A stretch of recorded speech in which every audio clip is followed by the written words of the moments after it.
Like, we're clearly having a rough time. A lot has already happened this year. January was full of enough stuff to fit a whole year, you know? And we're not okay. We put on a brave face, but we're not all right.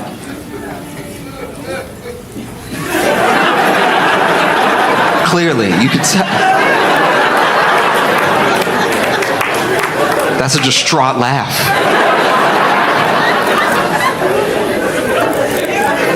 It really is rough out here. Elmo asked us one question. It took nothing. Elmo just said, "How is everybody?" And the floodgates opened. As an internet user, I was embarrassed.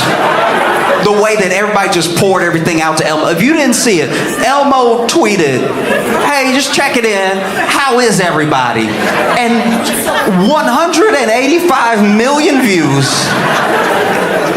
What, 1 million replies? I don't know how many replies. It was absolutely crazy. Everyone just told Elmo everything that was happening in the moment. There's no better indication that we need universal mental health care than everyone responding to Elmo like he was in the room.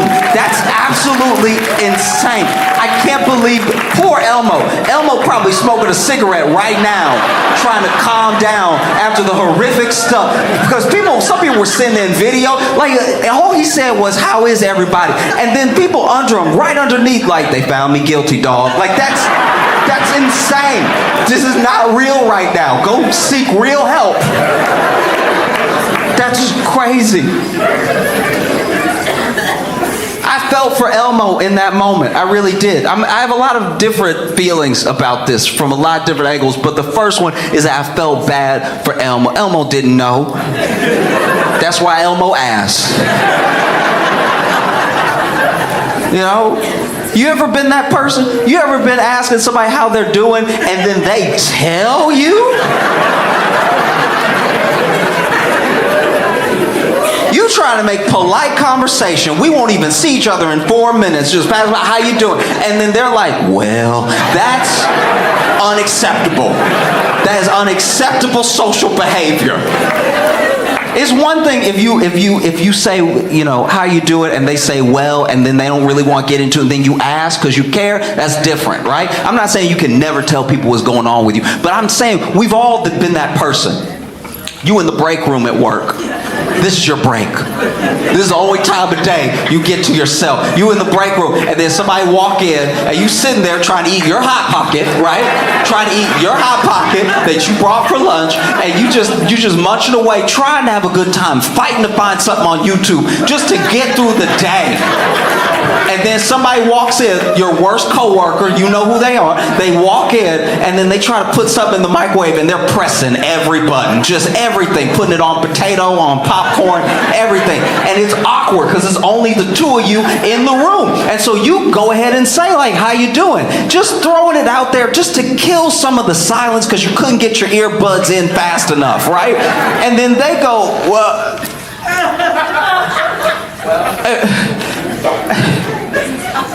I think I married the wrong person." And you're like, "Oh, no! I'm eating my Hot Pocket. I'm not ready for this shit. What's wrong with you?" Just open it up like, I think, you know, because it's like sometimes people grow apart. But also it's important to fight for what you love. You know, you got to fight, but then when's the time to fight? Because, like, the kids love her. They love her. So if I lose her, I lose the kids. You know, even the dog loves her more. Maybe the dog loves her more because she doesn't do this. How about that? Maybe start there. Maybe the dog also is aware of who has the better vibes between the two of you. I don't know, man. I just feel like I'm married to my own casket. Oh, wow. That's rough. I got one more Hot Pocket if I can get past you real quick. No? How is everybody? Just Elmo asking, "How is everybody?" I mean, to be fair to us, I won't put it all on us. Some blame goes with Elmo, some of the blame goes with us. What a stupid question. Think about it. How is everybody is very much a 2012 question. Remember 2012? Remember hope? Remember that 2012. 2012 was supposed to be the last year on Earth according to the Mayan calendar. And we were still twerking like nobody's business, dancing to that Savage song. Remember that? Hip swing, remember that song? We were all dancing, no care in the world. If Elmo had asked us then, we'd be like, hey, it's not all good, but it's not all bad. He decided till after global pandemic and election year, high inflation. How's everybody doing? Get the fuck out of here. What a lunatic. What an absolute tone-deaf fuck. How is everybody doing? You know what it feels like? You know your friendliest friend. Just your real sweetheart of a friend. Like, you know they're a good person, but they're annoyingly good. Like, y'all be out together. Y'all be out as a group together, hanging out. Maybe 5 of you, 6, 7, 8 of you. And then you shut down the bar. The bar closes. Now you stand outside the bar trying to decide, hey, should I go to another bar? Should I go get food, or should I go home, right? And y'all are trying to make this decision as a slightly buzzed group of people. And then a guy from out of nowhere, from the darkness, from the night, a man from the shadows will approach your group, right? And he doesn't look right. He doesn't look right. Everything is wrong. One arm is longer than the other. He doesn't carry his weight well. There's a lot happening. And then my man is just over here like walking up to y'all, and not walking up to y'all, really just slide to the...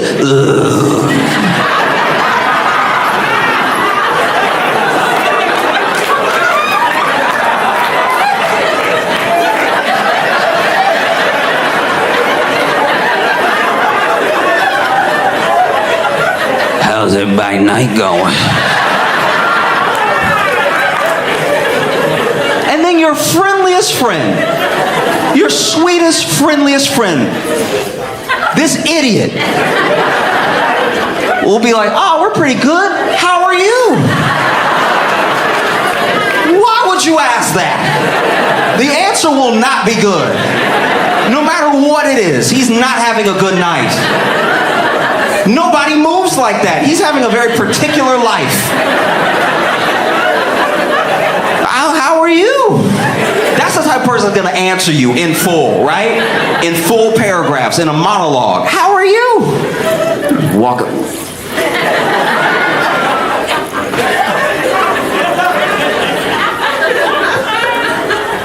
Well, I think I married the wrong person. You see what I mean?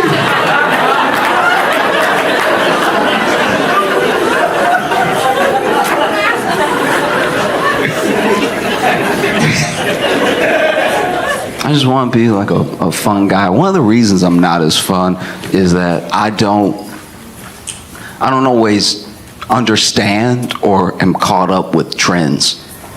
You know? Like, being hip is what makes you fun to people who don't already know you. You got good clothes on, you know, stylish, whatever. I didn't know what Stanley's, I didn't know what Stanley's, when I found out about Stanley's, I thought white women had just got more into hockey, right? Like, I was like, why is everybody shitting on them for just doing what dudes do all the time? But then I found out that it was a cup, and it's just a cup for holding water, and then I got upset. Then I was furious. I was like, you got these women beating each other in the back of the head in Target for a cup to hold what? This is dystopian behavior. They out here fighting in Target like it's Mad Max Fury Road. It's so upsetting. It's really crazy. I don't know if you've seen the videos, but wow. This is truly wild. Starbucks, I think it was Starbucks, made some sort of collaboration with Stanley, and they put it in Target for this pink Stanley. Now, the pink Stanley has fallen right out of the Barbie movie like a meteor to destroy the white community, all right? This is really bad. Because then when you see the video, and we've seen stuff like this, you've seen Black Friday videos, you've seen videos of people swinging on each other and everything. That's nothing new, really. But this is what bothered me, is that there's one video in particular where a guy tried to steal one. He wanted to steal one. He wanted one, right? This man tried to steal one. Remember that. The whole story for one, okay?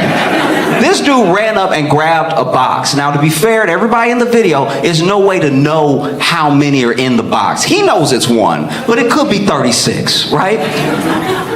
He goes to run off with the box, and the whole video is just one woman's phone, and she's just going, "Stop him! Stop him! Stop him! Stop it!" And she really didn't need to yell anything because they were already on his ass. Like as soon as he peeled off, they were all behind him, and it was a swarm of white. But I don't even know what you call this type of collection of white. But a bachelorette party of white women was chasing this man down, and they didn't just catch up to him, they grabbed him one limb at a time. Like, this man was taken to the ground systematically. And then they look, I'm not saying at the end of the video they swarm him. I'm not saying they killed him, but you'd never see him again, all right? It's pretty jarring. Like, they just swarm him and his body just disappears.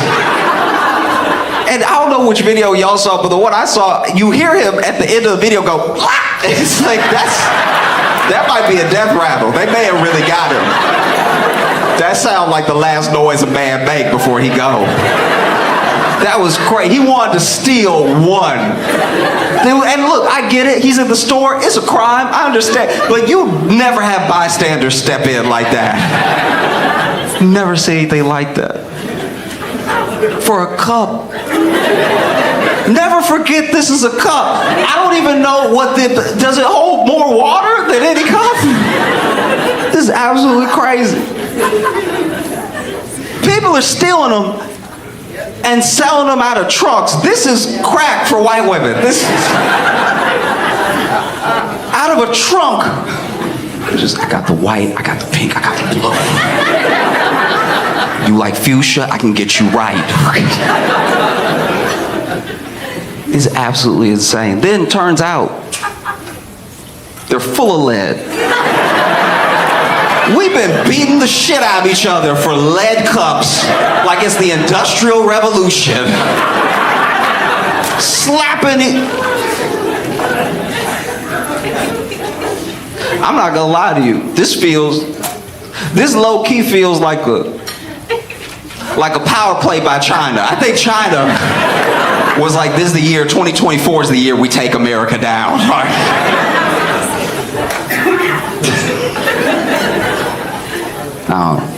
I was very weirded out by it, but also if it makes you happy, it makes you happy. A part of me even was kind of excited when I saw all these videos, because I don't know, Stanley Cups, especially the pink ones, they're just Jordans for white women. Like, this is the last time I see that type of behavior, just openly being robbed of your possessions. Speaking of Jordans, this blew my mind. There's a company that is letting people rent Jordans, like monthly. You can't afford the Jordans, you can rent it from us monthly for like $19.95 a month. It's one of the saddest things I've ever seen. It's like, if you're one of the people in here doing it, then I apologize, but I'm about to talk about you. This is truly insane. Like, you don't own it. What a great metaphor for being an American. It's like you don't own it, but you'll rent it because no one is going to check if you own it. Like, to be fair, I've never looked at someone's gear and been like, but is it yours?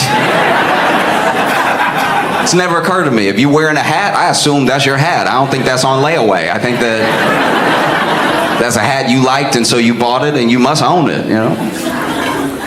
But now, it's created this weird thing for me, because what's the system like if you don't pay? Like the Jordan repo. Because think about this, how are you supposed to know? Let's say you have been making your payments, you're a couple months behind on those Jordans. How are you you supposed to know if you get repoed or regular robbed? Do you know what I mean? You turn down a dark corner and somebody like come about them Jordans and you're like, no, legally do I have to? It's when you travel a lot, you know, there are things that happen that are sometimes simply unfair. You know, and I mean past the regular stuff, past a delayed flight or anything. Years ago, I had a flight to Boulder, and I was coming from Chicago, and I had a window seat, and the man next to me was eating a whole rotisserie chicken.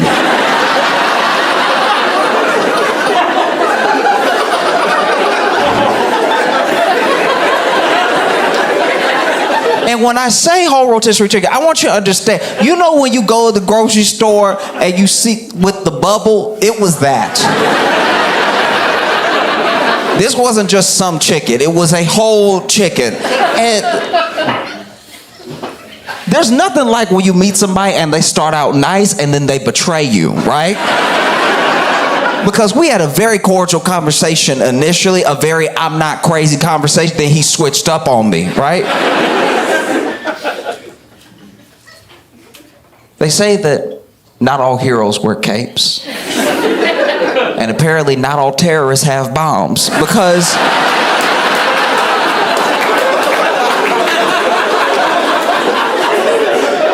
the way it started is basically my man was in the middle seat, and you always have to be nice to the person in the middle seat, because if they're in the middle seat, their life is not going well right now, okay? Because this is the thing with the middle seat that people disregard. Whatever happened to you while you traveling also happened to them, right? Maybe you were delayed. Maybe your flight got canceled. Maybe you had to spend the night in the airport. All that happened to them too, and they're in the middle seat. So they're still having a worse day than you can imagine, right? And so I'm always nice to the person in the middle seat. So, you know, we both sit down and everything, and then we look at each other, and I'm like, hey, how you doing? I feel like I'm a pretty cordial person, very approachable and everything. So I'm like, hey, how you doing? I'd love to strike up a conversation and stuff. And he's like, oh, I'm great. And in retrospect, he was great because he knew what he was about to do.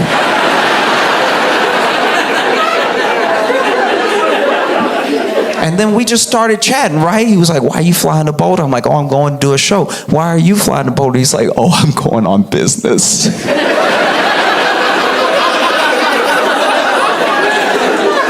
was like, he must love his business. Like, well, little did I know he was going to do the devil's business, right? And so we are barely diagonal. We're basically one wheel off the ground when he decides it's his time to shine, right? And so this man reaches under the seat. He kept it under the seat because he wanted people to think it was a carry-on, right? So he pulled this chicken from under the seat. I had no idea what it was because it was just in a bag, right? So he pulls this from under the seat, and he really pulled it because I guess it got stuck, so he really pulled it, right?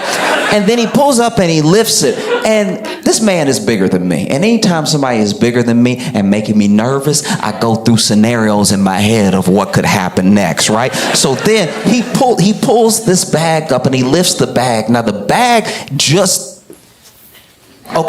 chicken was hot, right? So the chicken was hot, so there'd been some condensation around the actual shell of the rotisserie chicken, so the bag was clinging to the chicken, so I can't tell what it is. All I know is it's heavy and wet, right? So I look over at the bag, and it's got a little bit of steam coming out of it, and I'm like, that's why he was nice to everybody, because he got a bomb, right? And so then he grabs it from the bottom and starts peeling the bag off of the chicken, and I'm like, oh, okay.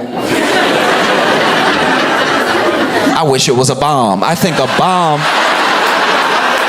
bomb would have been easier for me to manage right now. This is actually going to be more upsetting than a bomb. I can already tell, right? And so this is my other thing too. How how did this man get this past TSA? Because there's an organization specifically designed to stop this sort of thing from happening. How did he get this on? Because they took my water. I can't have my water, but apparently he can have 12 ounces of chicken juice.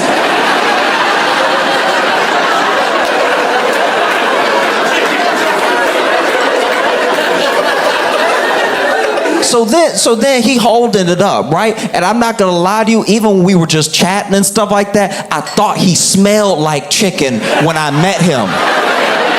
And I felt crazy because I was like, who just smells this much like chicken? I've never been around anybody before who and when I say he smelled like chicken, he smelled like he was the chicken, right?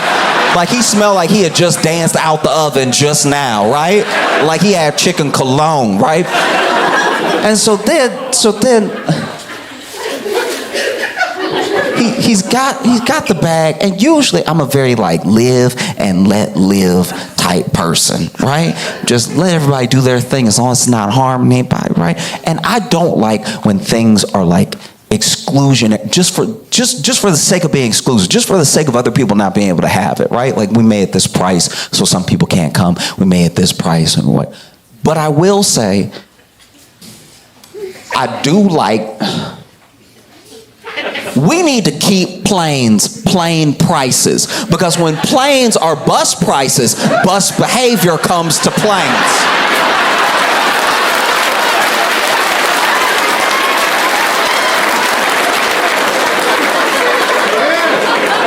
Because when he revealed a whole rotisserie chicken out of this bag, I was like, what in the Greyhound megabus is happening right now?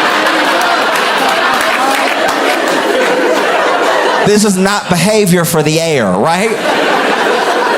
And so then he lays the chicken down on the tray table, and I've never seen this before, because I guess it was a big enough chicken that the tray table actually had some give to it. And I've taken naps on the tray table and haven't bent it back like that. That's an FAA unregulated amount of chicken.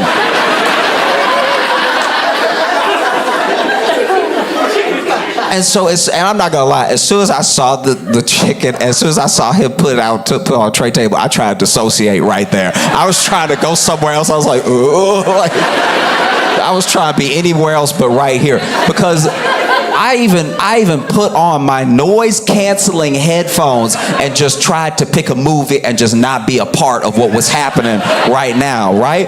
But okay. I've got them on, right? I picked the movie, and I am trying to watch Moana, okay? But all I can hear is the sound of him eating chicken.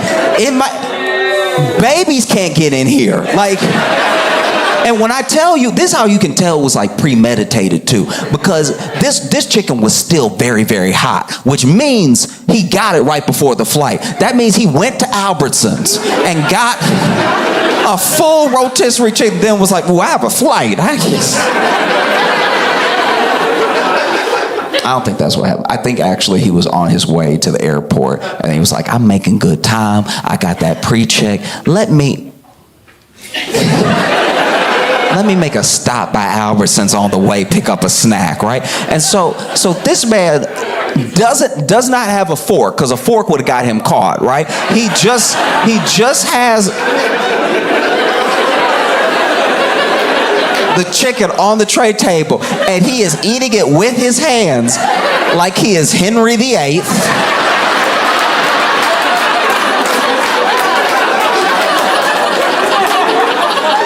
And we are at a royal banquet dinner where the queen just gave birth, right? He really ripping into the chicken while picking his movie, right? Just fingers, fingers, fingers, fingers, fingers, fingers, fingers, fingers, right? And so in my head, I'm like, what do I do? Because somehow this isn't illegal. See, that's a problem with our lawmakers, right? Our lawmakers write the laws after stuff happened. They're not thinking ahead to things that should never happen and writing a law for that. And likewise, with the airlines, they don't come up with the rules ahead of time. They wait for crazy stuff to happen, then they change the rules. But they should have sent it in your ticket, in your confirmation email for your ticket. They should have been like, hey, also, please don't bring any chicken from home, all right?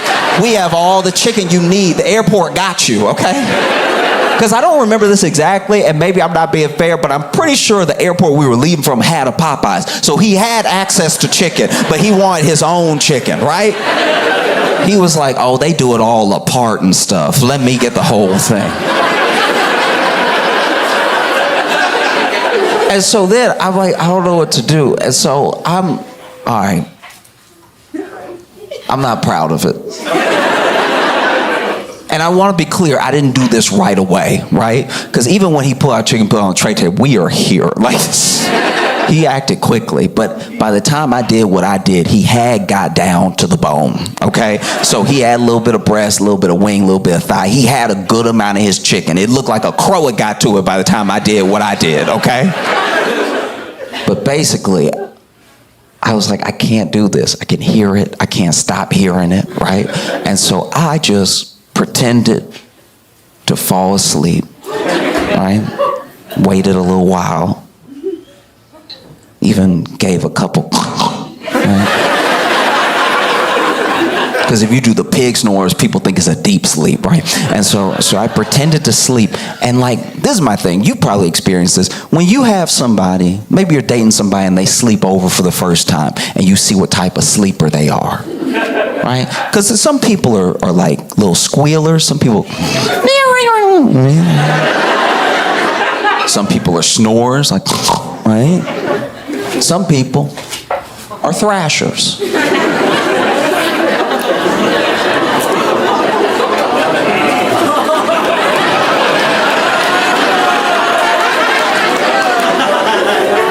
I've been thrashed many times in my life. Actually, it is weird. You ever be sitting there laid up with your partner and then they thrash you and you're like, was weird that your fist was closed. Like,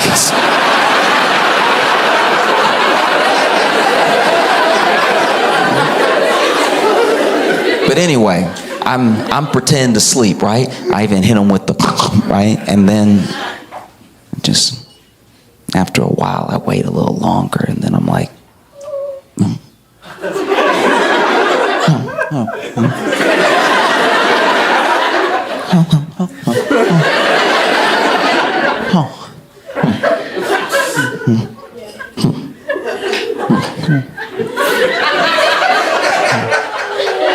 and then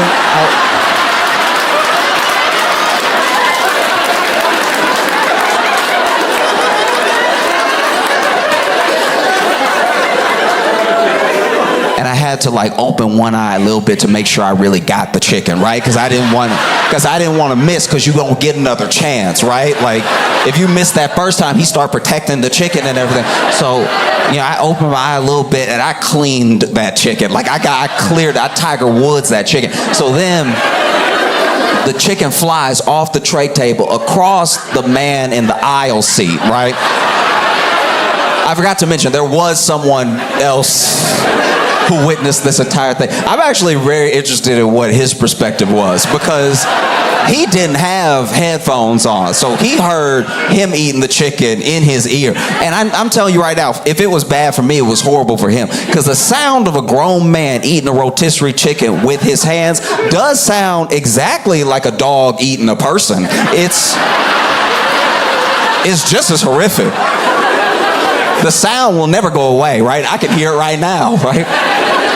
And so then chicken shoots across him. It hits the tray table not the tray table, the armrest of the other aisle seat, and then it hits the ground, where I think it had some bounce to it because it still was mostly intact, so it was going to move like a chicken would move, right? Now, I got to keep my eyes closed again because I'm supposed to be asleep for this, right? But I do hear a muffled scream through my headphones, and I don't know what it was because once again my eyes are closed. So this is, I don't know. This is what I think happened. We were, as a plane, we were making a little bit of a turn. We were at a little bit of an angle, right? So we weren't still ascending, but we were like dipped a little bit like this. So I think that the chicken hit in the aisle, rolled back a little bit, must have rolled into a new person's aisle, right? And so then it rolled into their aisle, and they looked down, and all of a sudden they got their foot in a chicken, right? And that, because it wasn't a scream like, ah, it was a scream like, and that's...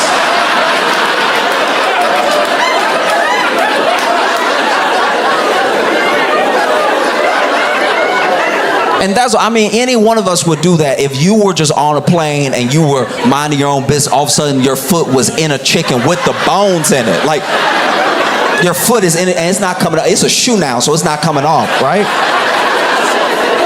We'd all be like, And so then I hear him through my headphones. He's like, what the hell? Like, he screams, what the hell, right? And so then I gotta pretend to wake up. So I'm like, oh.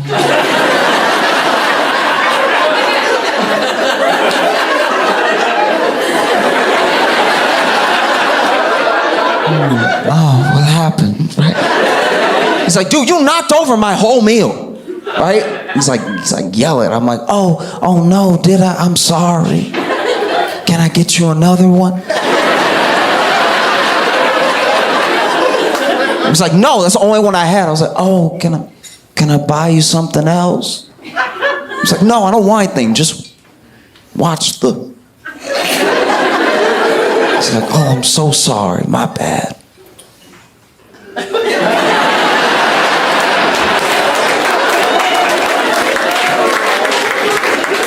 And then I did just have to sit next to that dude on the plane for the rest of the trip. I've never had anyone shoot me dirtier looks than this. He was just looking at me the rest of the flight like...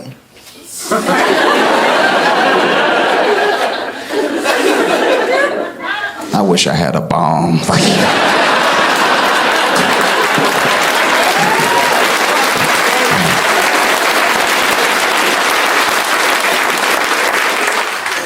We're really in it now, you know? We're really in it now. We have Kamala running, right?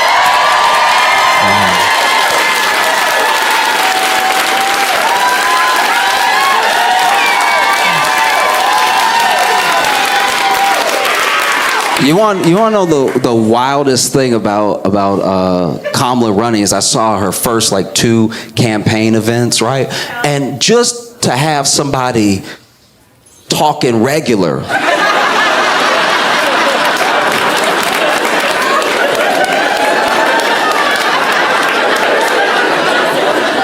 Like truly just talking regular. I was like, she might as well have been breakdancing.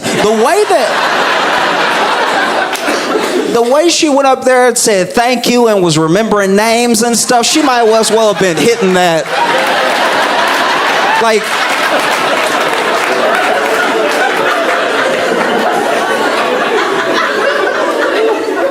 yeah, it's wild.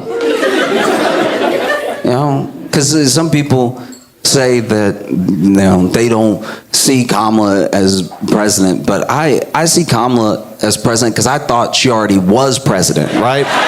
And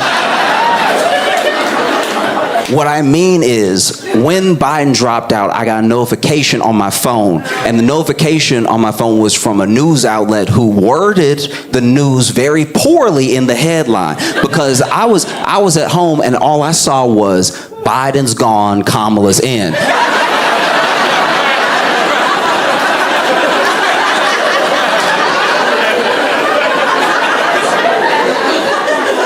And gone is a very, you gotta use gone very carefully when you talk about Joe Biden. You can't just be out here saying gone willy-nilly, right? And so when they said gone, I was like, oh, that was the COVID he got. Like, that was He got the real one then. That's, if he gone, oh no.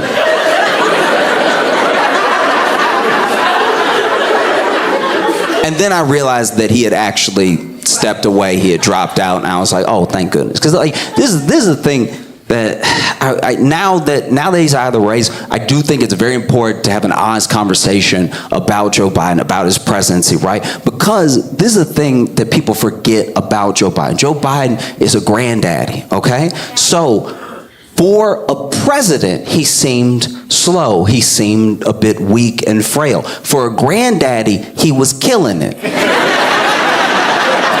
All right? Like, really take a step back for a second and think about the granddad. Think about your granddaddy, right? What's on the agenda in a day for your granddaddy? Really be fair. Really be honest with yourself. What do you expect your granddaddy to do in a day?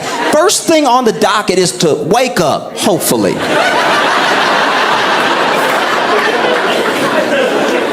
Second, have some jam. Tell some stories.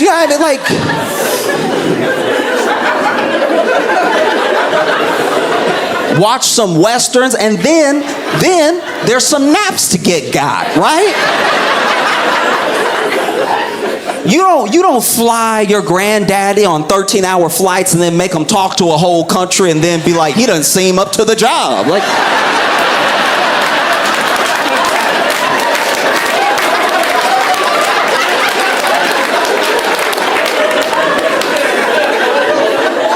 because Biden was busy just being a granddaddy. Everyone loves to forget that. We went to Biden as a granddaddy, and we were like, hey, we need you to run. And then he was like, are you sure?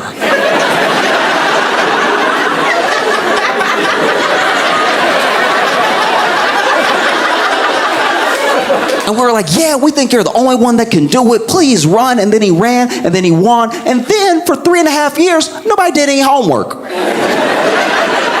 Nobody did any building up of any other candidates. Nobody did any real research into who was next up. So then, election time comes along. They're like, hey, we need you again. And he was like,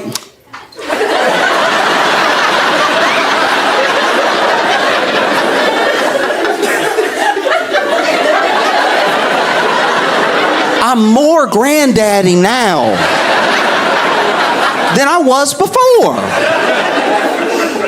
They were like, please, Joe, come on, Because that's one thing that I don't know. I look at it and I think that both we and history should remember Biden for doing an incredibly patriotic and courageous thing. That stepping aside is a big deal, right?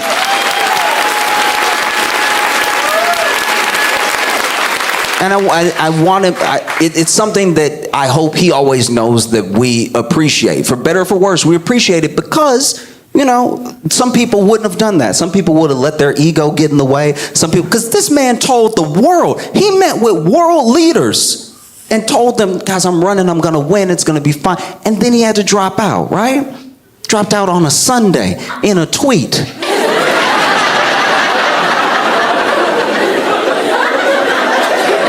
On a Sunday with a tweet with COVID. And I'm not gonna lie, maybe I'm not being fair, and that's okay, but I was furious at Biden when he got COVID. How dare you get COVID the same week Trump got shot at? Trump got shot at, blood and stuff, and then Biden over here,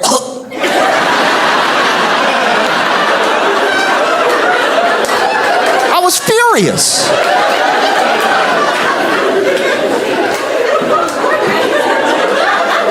But I really want us, and I think that it's something that I wish more leaders did, because in a weird way, it did feel for a second like they actually listened.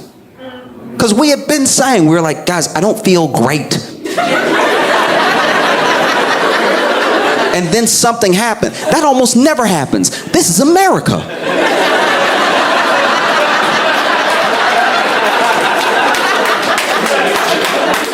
And I think there's like this weird asterisk on his political career and on his legacy now, because then people are like, where does he go from here? He's still president for like 6 months, and we're already like, where does he go from here? Oh, that's so sad. I don't think it's sad at all. I think that Biden has a chance to stamp his legacy now.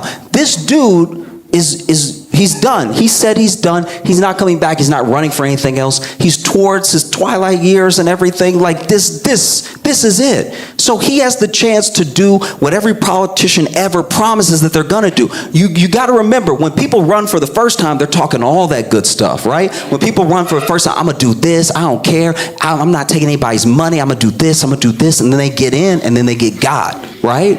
Then all of a sudden they're talking like an assistant manager zombie. They're like, well, we have to really look at the votes. What'd they do to you?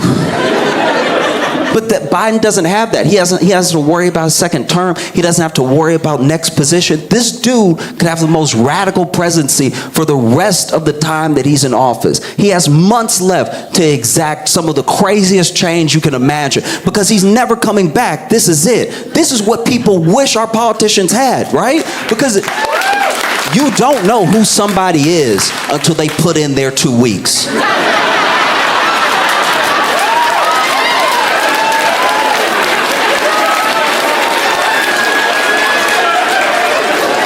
When somebody put those 2 weeks in and they're still professional, and you're like, oh, okay, they really a good worker, right? Most people put those 2 weeks in and they're like, 2 weeks, these nuts.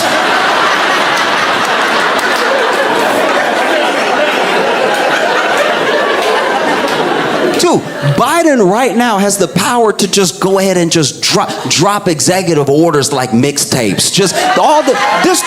This dude could just straight up say, hey, everybody gets free lunch and come and kill me.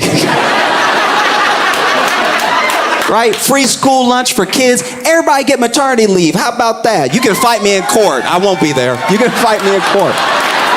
Right? And then you look at, you look at Kamala and what her campaign's going to be like, and what the opposition against her is going to be like. And it's already started in some sense, but you can tell that people don't really know how to attack her. Not exactly, right? Like, they're going to try the regular stuff, like the racist stuff and all this. She'll get some sexism. Don't worry, she'll get some sexism. But like really attacks, like things that make you go, ooh, I don't know about Kamala, right? They don't know. And you can tell they don't know, because okay. I saw this, the one attack I saw against Kamala, this is wild. Okay, let me see. All right. No, I'm just looking around, because I feel like, look, I think maybe only the black people will get it first, but I'm gonna bring everybody along, right? Because then basically there was an attack on Kamala where they were like, Kamala Harris's great granddaddy was an Irish slave owner that went to London to oppose abolition. And then every black person I know was like, yeah.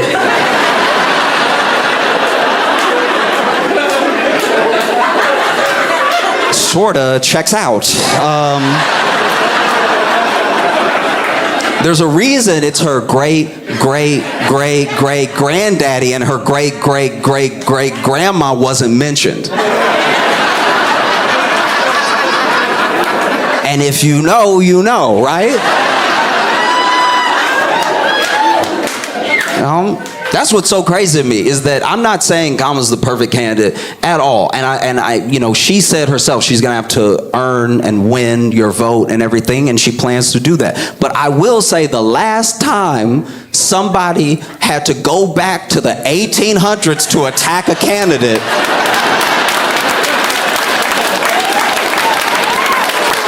was maybe never. That's so crazy. Her great. Yeah. But then you should ask some more questions, like, why is that? And then, oh.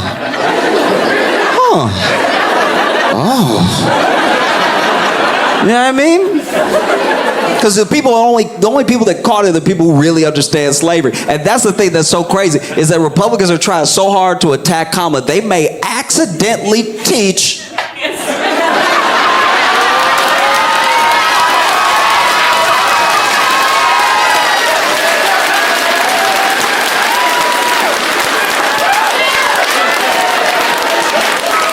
like, I thought you burned all the critical race theory books.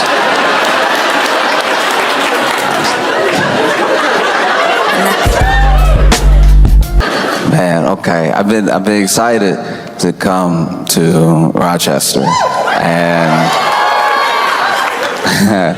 I have been also nervous.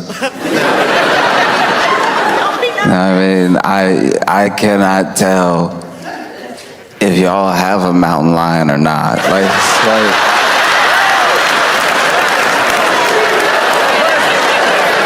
Listen, I can only go off of what I've been watching. And what I've been watching, I'll just walk you through it.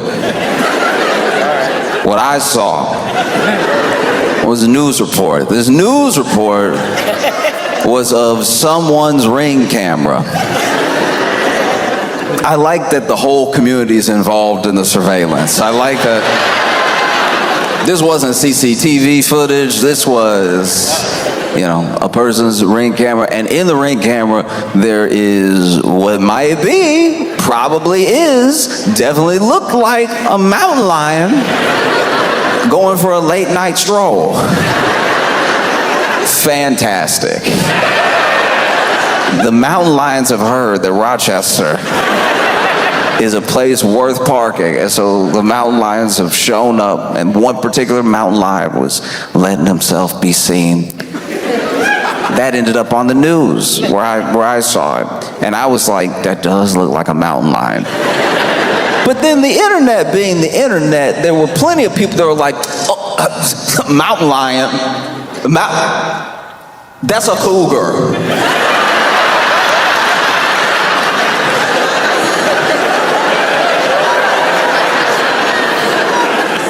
Nothing makes me want to get into it with people than well, actually,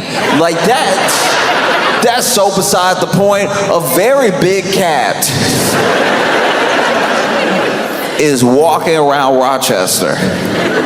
Cougar, mountain lion, help me with the major difference.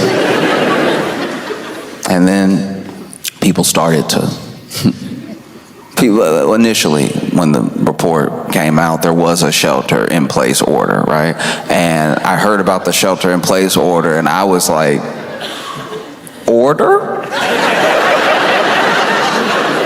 Who was fighting to get outside, knowing there was a mountain lion out there? Who was like, y'all know I always wanted to pet one. This is so unfair. Every time something fun happened, I gotta stay inside. Shelter-in-place order is crazy. I saw people commenting online off the video, and I saw some people that were like, "Aww."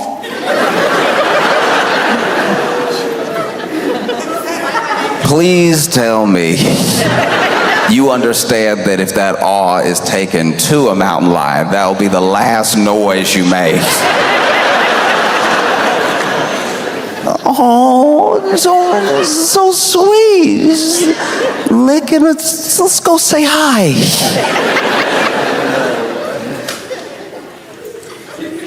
Aw.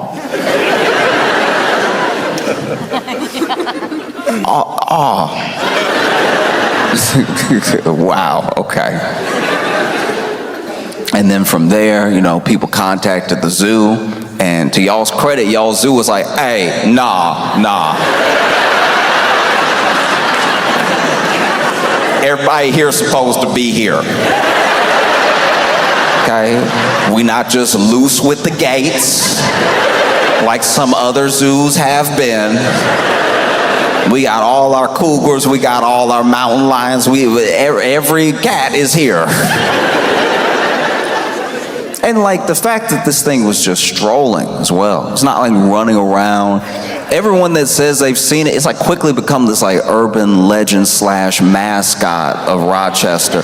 Because then the people that have seen it, and look, I'm not saying that if you've seen it, you were supposed to tackle it and take a selfie with it. I believe the people that say they saw it. I believe one person in particular that says that he saw it. I believe the man that your news interviewed that said that he saw it. This man should just be an anchor. The man is on the news, and they turn, and he went, rawr.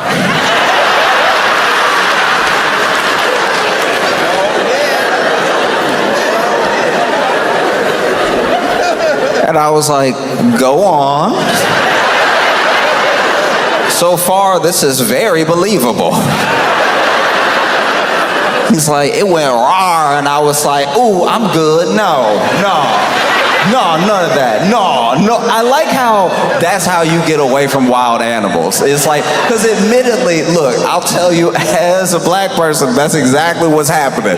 If you see a wild animal out in the not wild, you start conversing with it like somebody you owe a lot of money. Hey, look, no, hey, listen, no, look, no, please, no, no, bruh, no, thank you, no, please. Look, nah, later maybe, but no, not today.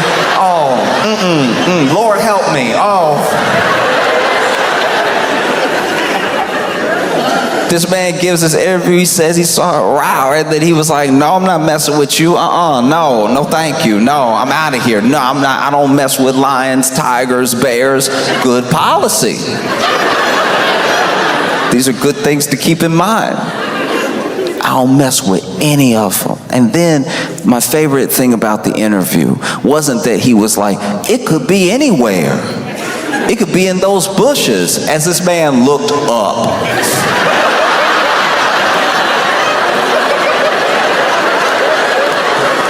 This is why this dude is like low-key one of my favorite people of all time, because I know exactly everything that's going through his thought process while he's talking to the news, and I also could put myself in this situation when he saw the mountain lion.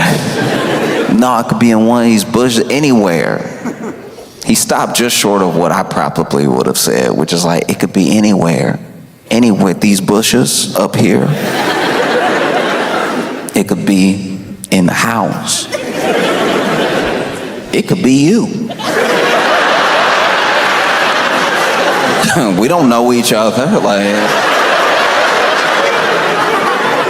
how we know he didn't stand up, tuck the tail, and was like, reporting live?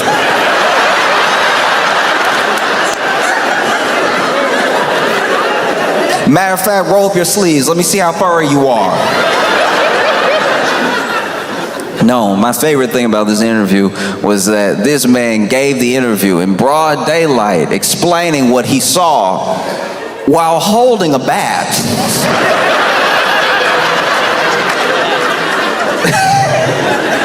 It's like, that's why I keep it with me right now. That's why I got it on me. And I'm like, yes, but no.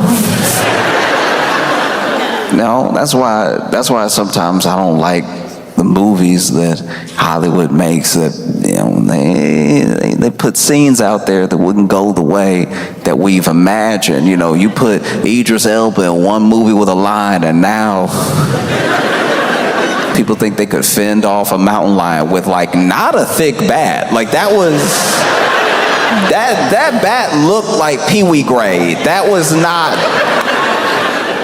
a slugger, you know. He was like, no, but come near me if it comes anything. No. And then y'all did not help the situation. Because then you started posting AI of y'all with the mountain lion. This woman said she heard a row and she looked and he was in the bakery, and I'm like, I'm believing it for like, I'm not believing it until I see the picture. I'm over here being like, man, this woman chill. This woman a straight gangster. She's not just a baker. It was in her store. And they showed the picture. I was like, y'all gotta stop playing. This is supposed to be the news. I was sitting there getting mad. I was like, all right, some of these clearly look fake, but a couple of them don't. Look, you can either post an AI image or you can interview the person. Don't do both. That's disrespectful to my man who's probably still carrying a bat right now. You're all over here scared him, making him think the mountain lion everywhere.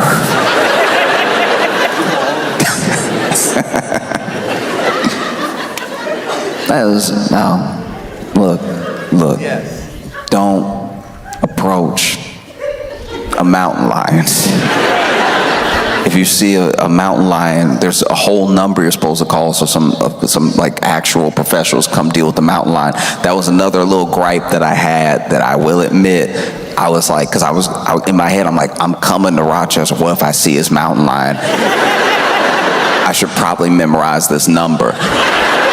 And instead of being in any way catchy, in any way memorable, this number isn't 1-800-sighting. That would be too many numbers, I understand. But like this number is just 1-375-2280. Like it was just such a regular number. I was like, no one will remember that. You couldn't even make a number. You couldn't even make it like 1-800-GET-CATS. Not even try. Now I'm over here, I see the mountain lion, I don't have a bat on me, anything. I'm doing the regular thing, the thing that we know to do. No, I'm not messing with you. I'm not playing with you. Get away from me. Oh no, oh geez, right? And now I'm trying to call the number and I'm like, 1.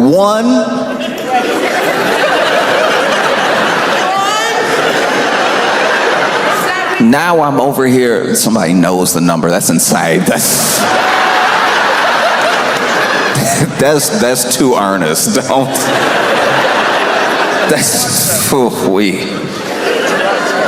Imagine though, because this is my thing. This is just my thinking. If I saw the mountain lion, right, and it was over here, not just minding its like ring camera business, not just going about his day. Maybe I saw the mountain lion. The mountain was like, "Hey, city ain't big enough for the both of us." I'm not gonna lie, just for the sake of brevity, I would probably call 911.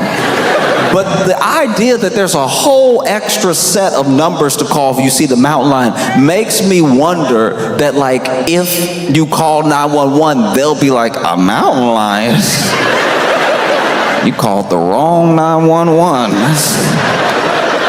Look, I'll give you the number, call, write it down. You can't transfer me? No, we 3 numbers, they're 10 numbers. You just can't transfer like that. It doesn't work like that.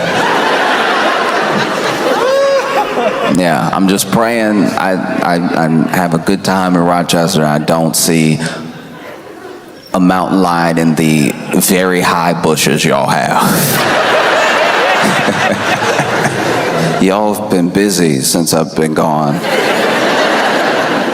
Y'all have had a string, multiple robberies.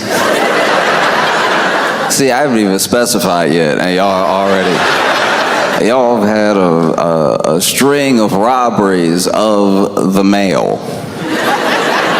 I was reading about it, mail carriers are getting robbed, and that's just, I like an unboxing as much as the next person, but like that's truly insane. It's mail. It's more likely you stealing bills. Imagine. Oh, would have been great if somebody had robbed my house when I only had bills in it, you know? I can't even imagine what that would be like for the mail carrier, because it'd be different if you're like a Brinks truck. It'd be different if you went to wherever, because they go everywhere and they do these shipments from different places and stuff. It would be different if you went to like, you know, some grocery store. They had to do their deposit. You show up with the truck. They always have like 2 of them there. And I used to think that was for security, but the worse the economy gets, I'm like, nah, that's so somebody doesn't quit on the job. That's so somebody doesn't just drive off with the truck. There's at least one other person there to keep you accountable. But they'll have the person who's like loading up the truck or loading something in from the place that they're picking up from, and then they'll have one person just sort of standing there, looking at everybody. I used to work at a grocery store. This exact thing would happen. Like, they would come with the truck, and there would be somebody that looked at everybody like a suspect. You would have grapes in hand, and he'd be like, what's up, though? Like, you trying to... It's like, oh, I'm trying to, check out, get rung up. It's like, okay, all right. Likely story, but okay. And then, they go off, they deliver it to the bank or whatever. I can only imagine if you work at the mail.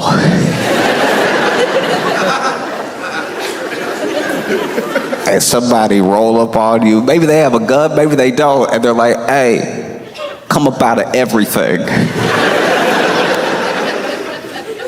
I don't even think you'd be trying to be brave. I think out of genuine confusion, you'd be like, the mail?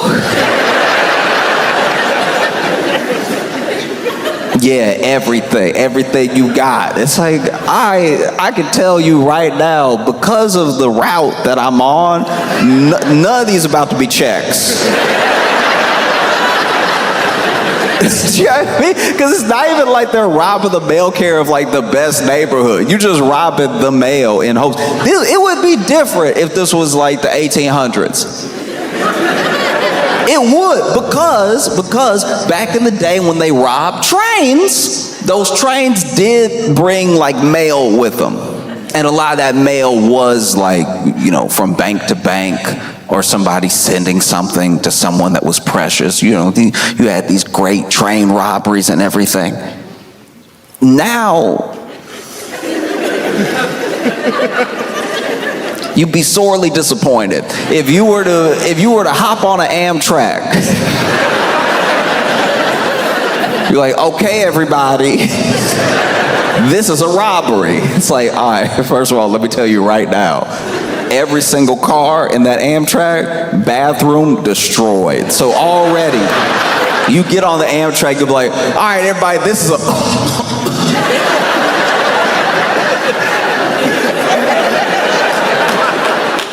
Oh, one of y'all sick? What? Because people used to carry their belongings on them, and now it's just one belonging. Like now the phone's more important than the wallet. For some people, the phone is the wallet. That's why when some people forget their phone, I'm like, y'all didn't take life seriously at all today. Do you know what I mean? Like it's one thing if I forget my ID, or if I forget one of my like cards, or if I forget my keys or my AirPods. Like, you do the little check before you go, make a song out of it, right? It's very different if you decided, hey, I'm just put everything in the phone, that way it's all in one place. Some people even put the card in the little pouch behind their phone. I remember the first time I saw that, I was like, this is a horrible idea. Just attaching the wallet to the phone. And they're like, no, now everything's in one place. I'm like, yeah, you made it easy for the mugger. That's all you did. You still gonna be forgetful. I don't know why we think that like changing that thing will like change us. Do you know what I mean? My friend is very forgetful. But then he's like, no, if I just put it all in one thing, I'll be fine. I'm like, no, you'll forget more at once. Your day will be worse. Because then, I already saw this, right? You saw that they put the phone into the back of the case, into the wallet, right? All one thing. Then they were like, why even use a case? Let's just mush the credit cards into the phone, let everybody pay with their phone. So now, a lot of my friends don't even carry credit cards. It's just the phone. So now when you forget your phone, I'm like, who are you? The phone was your ID, it was your credit card, it was your phone. what's crazy about losing a phone now. Not just on top of not just on top of like how much we keep in it, but my friend locked himself out of his house because he had put his keys in his phone. Because you know they have that thing now where like certain scan, you can scan and then just boom, click, and then the door opens. He did that because he was like, why keys? Keys are so archaic. Why am I, and then pitched it to me like this. Why am I just walking around all day jingling? What am I, the crypt keeper? Why am I running around here, clink, cling, cling, cling, cling, cling, cling, cling? No. That is entertainment for babies, all right? Only thing that keys are good for, put the keys into the phone. And then with the credit card, he was like, why am I just carrying around plastic all the time? All the time. Then the card expired. You don't even know the card was about to expire. So then you over here trying to pay for your groceries looking dumb. Looking over here. No, I swear, there's money in the account. I don't know why this is happening. You got the Brinks guy staring at you like, all right, you said it was all about grapes, but it looked like it's not all about grapes. So what's really hood?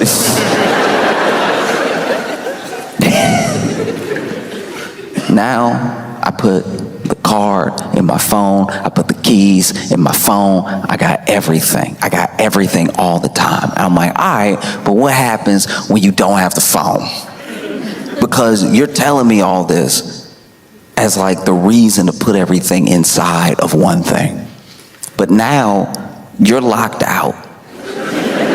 You're locked out of your apartment and you're sitting in my apartment. Somebody who uses a key to get in. I don't know. I feel bad for you. You gotta use this archaic technology. You gotta turn it with your wrist like you're from 2000 BC. And then that's the other thing that was crazy. It's like all these things that were for ease, he ended up being so much worse off because I told him, I was like, you didn't even have your phone on you to call me. You had to find me.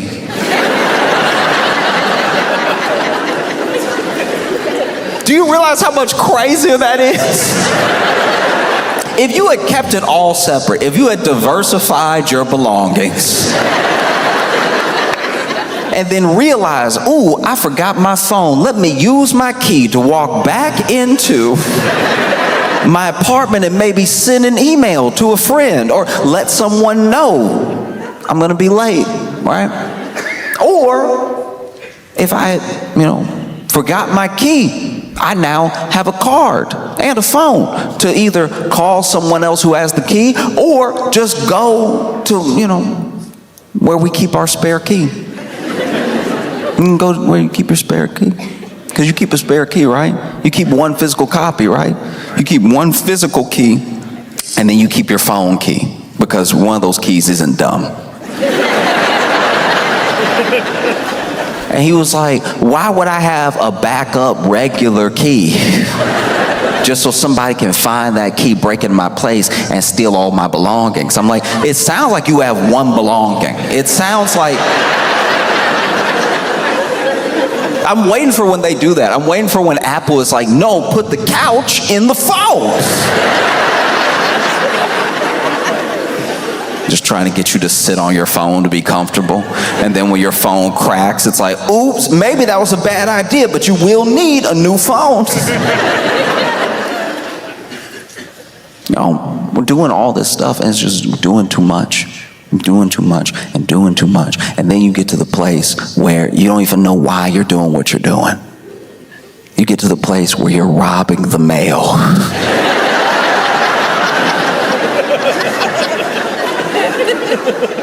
Truly for what? At best, it might be like a blender.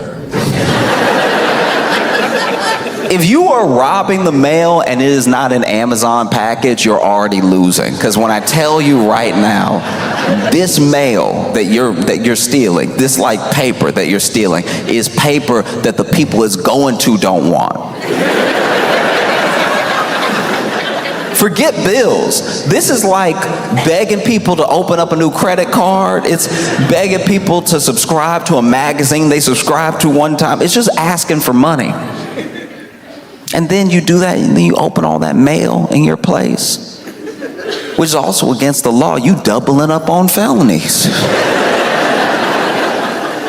What's the plan here? Because now you've opened the check. Let's say you got a check. Let's say somebody still works in 1990. And let's say that you got the check. What is the plan now? To go to the bank and be like, hey, I'm 8 people.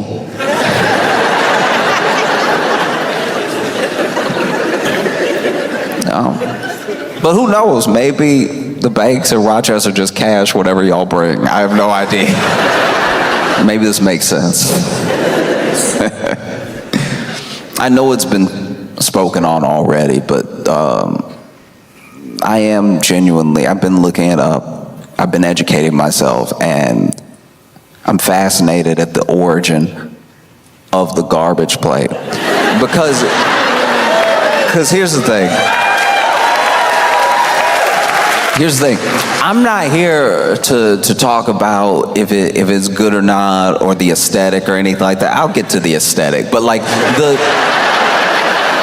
the name. I don't know. This is what I think happened. This is okay. Look, I'm pitching you what I think happened because we didn't have to get here.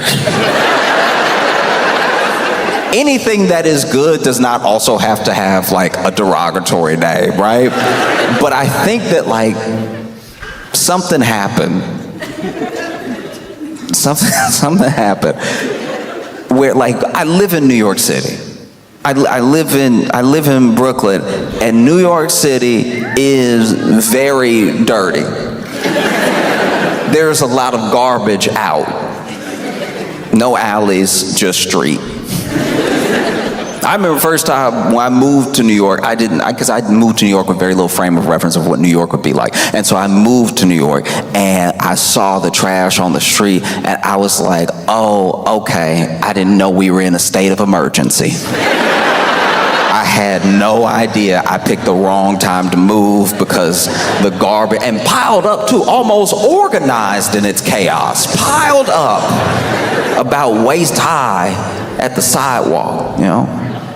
And then I realized that's what you do there. You put the garbage on the street. Like for a day, well, not a day, for like 3 days out of the week, we are the garbage. And somehow nobody has seen fit to just make an alley.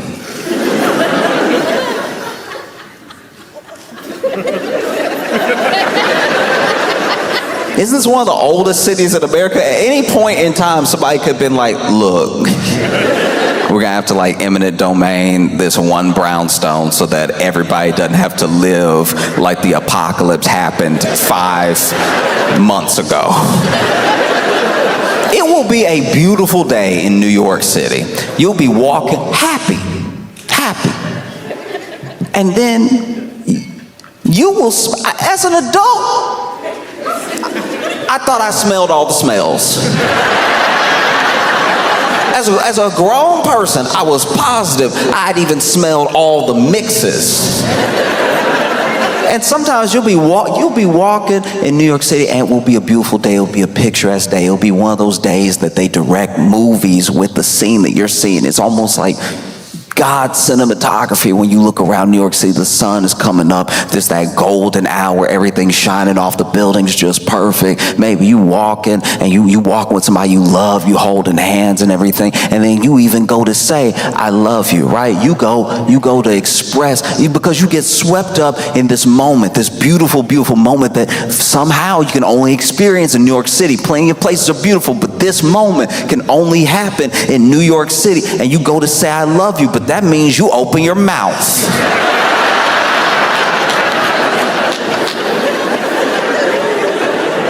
And so now this person whose eyes you were looking deep into, you go,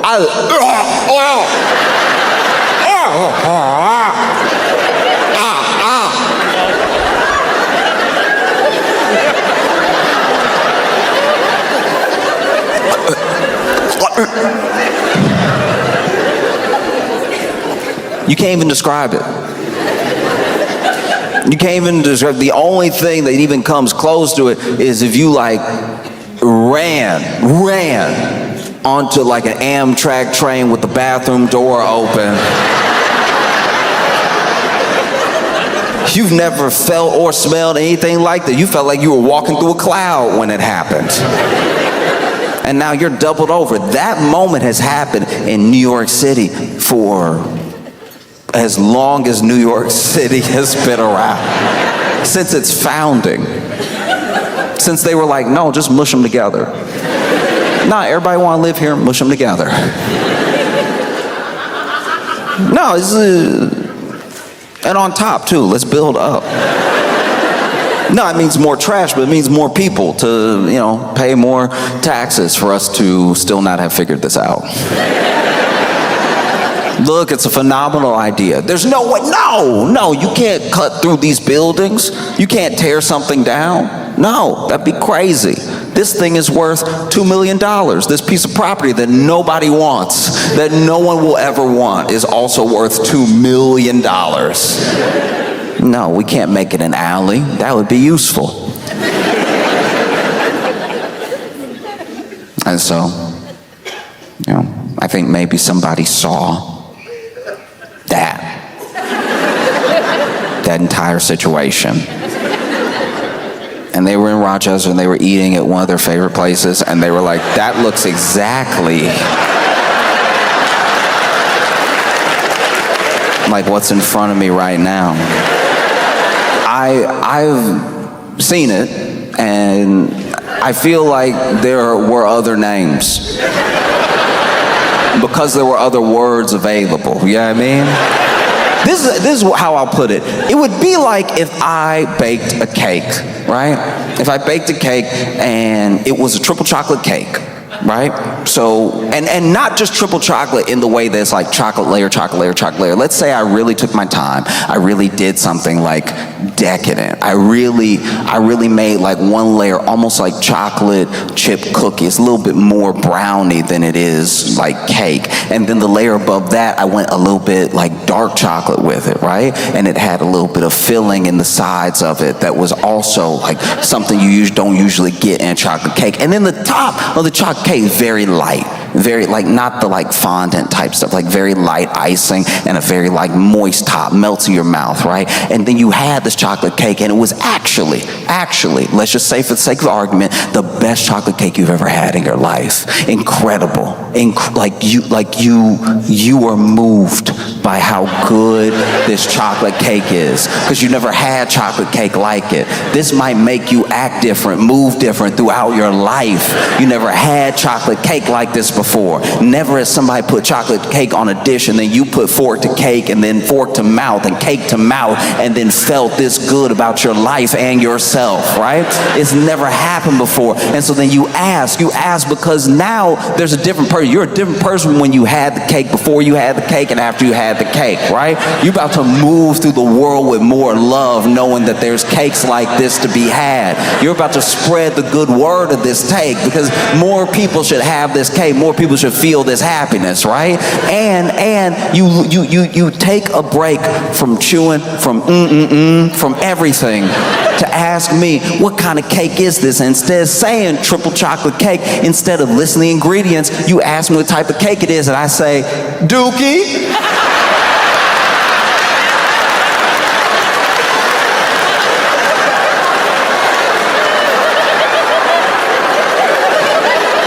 called it Dookie, because, you know. No, because when you look at the plate, you know what I mean? No, it looked like Dookie, so I called it Dookie. That makes it more enticing, doesn't it? Have another slice of Dookie.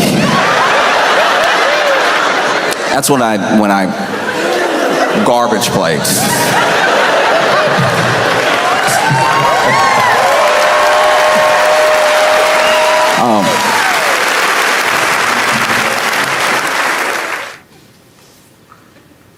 They may have found signs of ancient life on Mars. And I don't know how that helps us.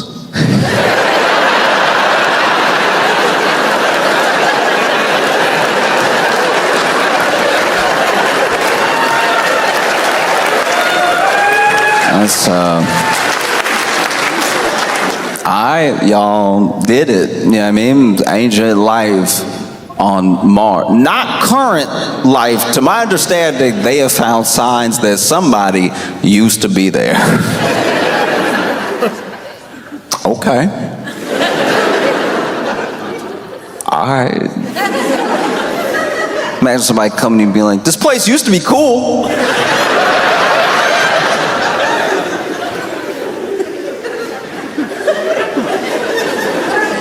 Because I've thought about that. I've thought about how, what if, let's just say, for the sake of argument, what if there was like ancient life on Mars? And like ancient beings, we're not talking about like little microbes or anything like that, like intelligent beings. Like obviously we would call them aliens and everything because they're over there, we're over here. But like they lived on Mars. And then even though they're intelligent beings, they didn't always act in a way that was intelligent. You know what I mean? They didn't take care of themselves, each other, or their planet. And maybe they built out systems that didn't actually benefit all of them, just a few. And then it got to a point where they were not just unhappy with each other, they were unhappy with their planet, a planet that they had basically ruined. It used to be dope, and now it's whatever it is now. And so then they worried that there was no way to reverse course. There was still time, but they were like, what are you gonna do?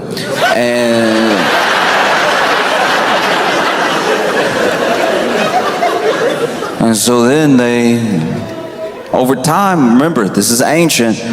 Remember how long the universe has been around. They looked around and they were, in some ways, very intelligent. Maybe intelligent enough to find another place to live. And maybe they find a place, and maybe it's called Earth. And maybe they went to Earth and they, been on Earth for so long, they forgot where they came from, but being intelligent beings, they made all the same mistakes all over again. And so then there comes this day where they look around and not really happy with themselves or each other or their planet, and rather than hopefully not wrecking it or themselves, they're like, what if we went to Mars?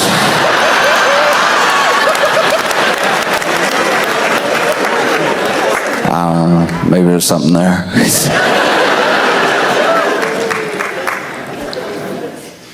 Because I do think that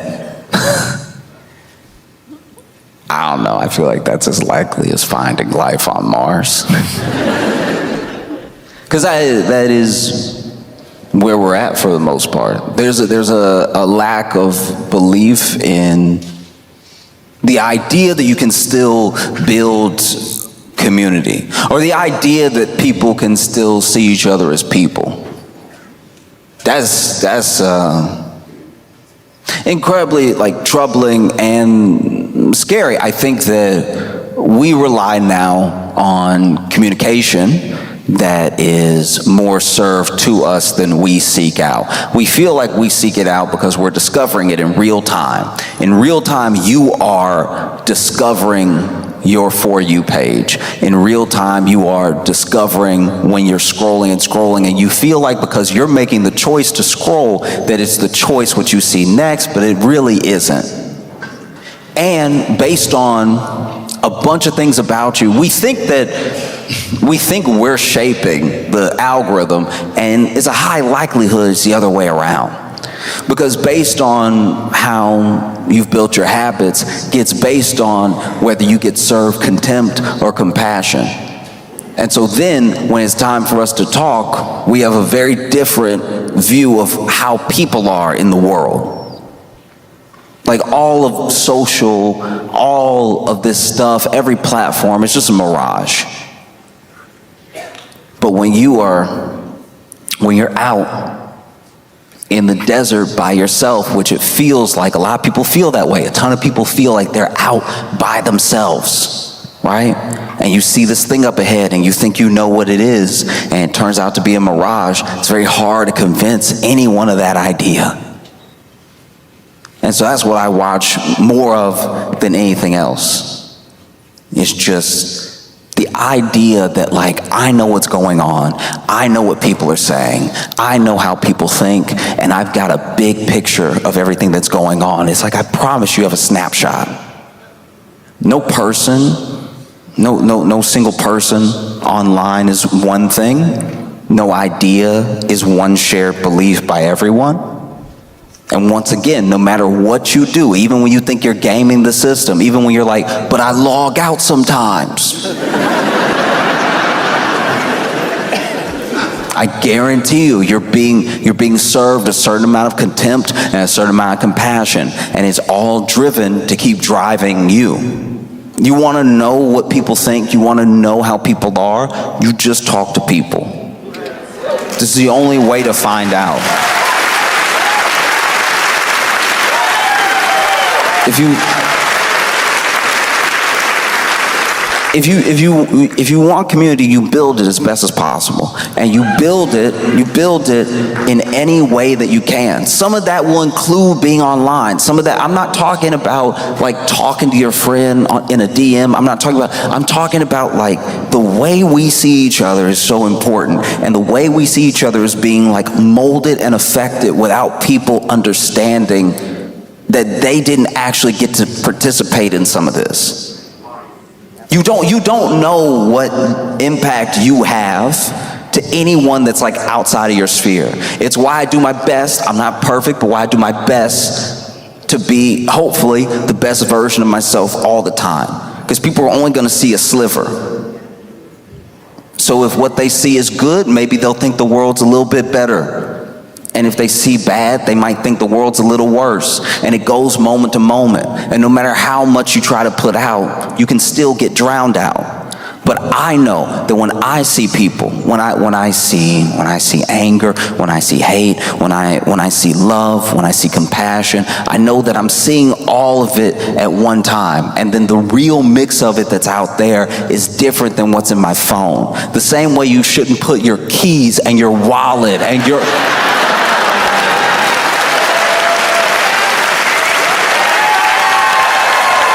Do you know what I mean?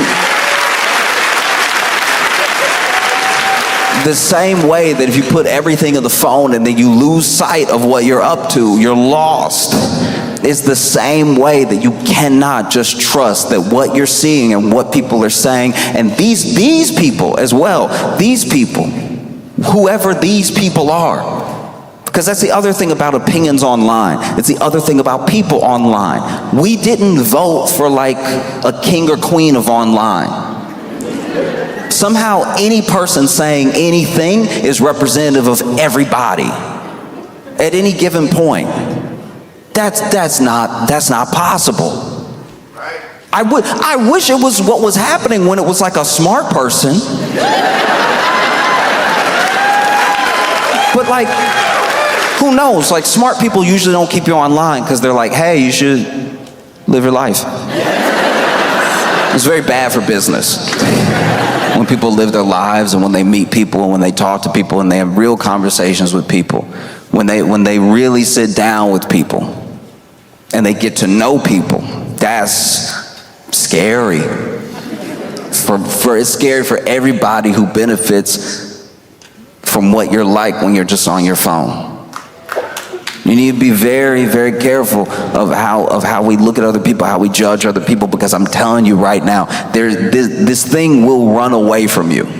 You will leave the house thinking the entire world is the devil without ever having checked with any other person. Do you know what I mean? I've gone outside and I've talked to people, and there are people, I'll tell you right now, there are people that scare me. There are people that scare me. There are people that walk around on trash day in New York and yawn. That's insane. That's it does. I don't know if it gets crazier. That's terrifying. And I'm talking like hot summer trash day. Not today, Satan. No, I see that, and I'm not gonna lie, I cross the street. I treat them like they got a pit bull. I treat them like, you know? Well, yeah. Like I don't know. And sometimes you want to throw your hands up and just say, none of it's worth it or anything. And I don't know. I just don't believe that. There are some things that happening and your response, what you put out into the world, it is coming back. It may not feel that way. And maybe you're a kid and you're impulsive and somebody makes you angry online, so you get real nasty with everybody all day, and you don't even think about like the ripple effect that thing has. But like, people take online, obviously is not real, but people take real things off of it. You know?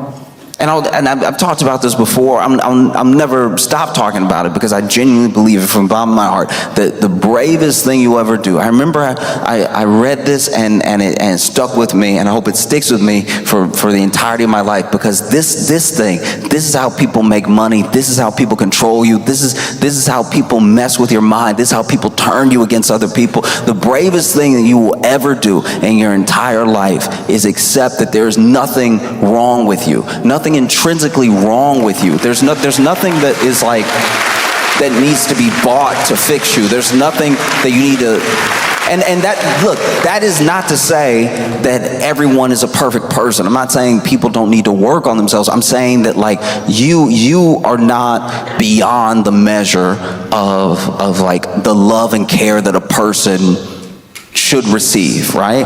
And then the second scariest thing you'll ever do in your life, and like some people can't do it. Some people live and die. They get buried without ever doing it. The other scariest thing you'll ever do in your entire life, I promise you, is change your mind.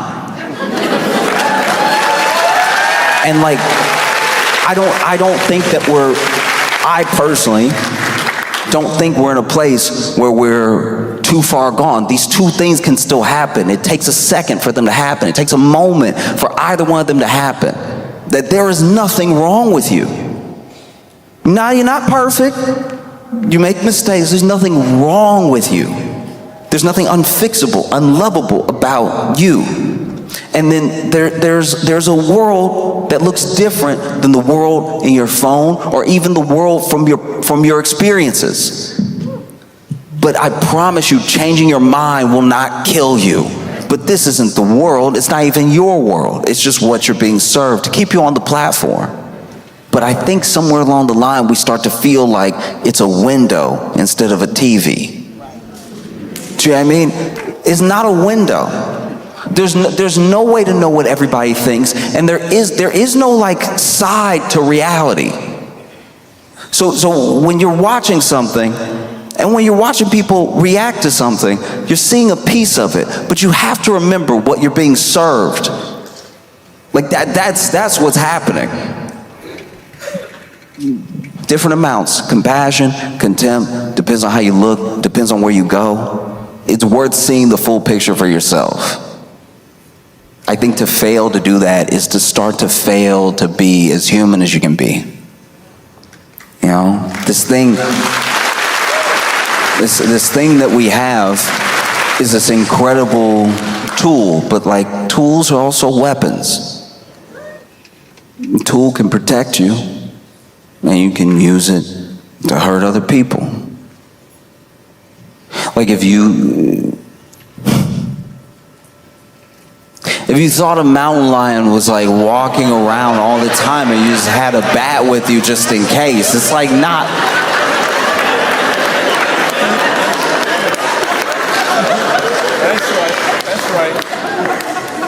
But these things are tools, and it's very important to remember who's using the tool. We think it's us all the time, and I think that is a mistake. To think that we use it, that it doesn't work the other way around ever. I love you all, and I appreciate every single one of you. I don't want to see.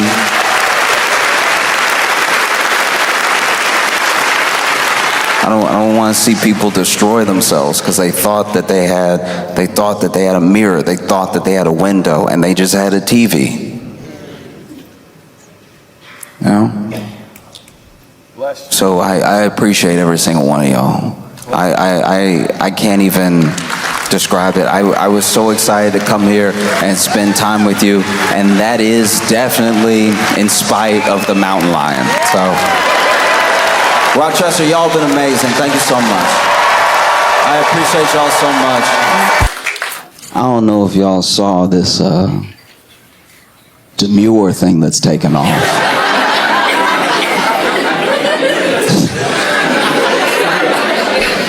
Why are y'all groaning? Oh my God. In case you don't know what it is, in case you haven't been alive for the past couple weeks. Demure is this one TikTok. There's one TikTok started this whole thing. It's not like a whole group of people. It's not like somebody super famous already said something. There's this one TikTok by this creator named Jules LeBron that was just sort of getting ready for work and said, you know, Look at how I'm dressed. Very demure, very mindful. And demure and mindful have like really taken off. They've really become this big, big thing. People are talking about how I'm demure, I'm mindful and everything. People have made all these response, TikToks do it and stuff. But basically, she was just saying like, you know, look at how I'm dressed, keeping it chill, a little bit low key and everything. And by and large, everything that I've seen that's come from it has been pretty positive. I know I'm not on the whole internet, but like everything that I've seen is nice, which is kind of cool because usually when it comes to like TikTok as a movement or like challenges or like anything popular, it's usually not as positive. You know, most TikTok challenges or trends are mostly like, hey, y'all, watch me punch my grandma on the back of the head. It's usually something that causes harm to, you know, you or someone else for everyone's entertainment. And we watch all the time. It's like, hey, y'all, watch me while I call in this bomb threat to the Vatican. You know, like there was one thing, I don't even know, it got so bad that they would talk about TikTok trends happening that I don't even think were happening, but they were believable because all the stuff that really was happening. Like I'm pretty sure there was one where maybe I'm falling for like a trick, but I'm pretty sure there was one TikTok trend where people just kept blowing up the urinals at the boys' bathrooms in their high schools. And I was like, man, maybe they really are lost as a generation. You know what I mean? So then you see something like Demure, and it really kills the whole, you know, the sort of generational gaps that we have. It's hard to keep pushing them away when they're being all nice and stuff. You know, you see these young Gen Alpha, Gen Z just being sweet. You almost don't know how to react. You know what I mean? It starts raining. Maybe you're a boomer, and then out of nowhere, you know, this young person comes up being very demure. Pops an umbrella right over your rainy head. You just standing there like, Fox News did not prepare me for this. I don't know what to do. Thank you, I guess. This is weird. You sure you don't want to punch me in the back of the head and film it or something? Like, no, it's just nice to see like a trend that's at least like feeling mildly positive as it spreads, you know? Because a lot of them start positive and then quickly turn. And I haven't seen this one turn yet. Because the whole definition of demure is like modest, shy. You know, mindfulness, obviously self-explanatory, being mindful and stuff. Because the other TikToks I've seen Jules make have also fascinated me. Because, you know, she'll do little stuff like she brought donuts to the hotel staff that took care of her at the end of her stay.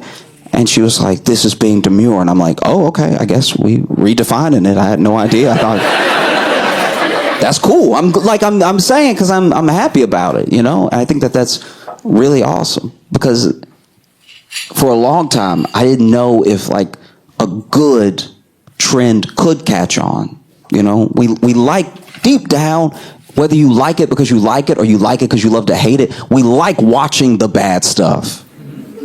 Do you know what I mean? Like like Jackass would have never been a franchise if we didn't love the idea of a guy just standing there and then his friend running behind him and kicking him in the balls. Like that's,